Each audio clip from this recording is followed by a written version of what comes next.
గుమ్మ నేను ఆగకపోతున్నవో అలసుగా చూస్తున్నవో నీ సొమ్మేమన్నడిగిన్నా సోకుల పడుతున్నవో సొమ్మ సిల్లిపోతావో నీ ఎంట తిరుగుతున్ననని అలసైపోతున్ననా నువ్వే కావాలనొస్తే నన్నే కాదంటవా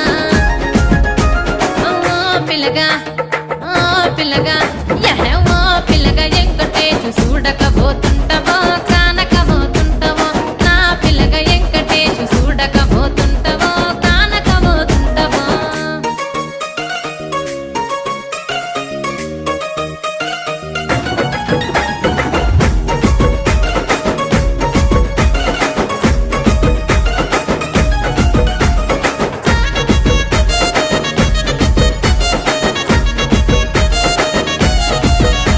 ఓయ్ కండ్లకు కాటుక వెడితే కన్యాకుమారి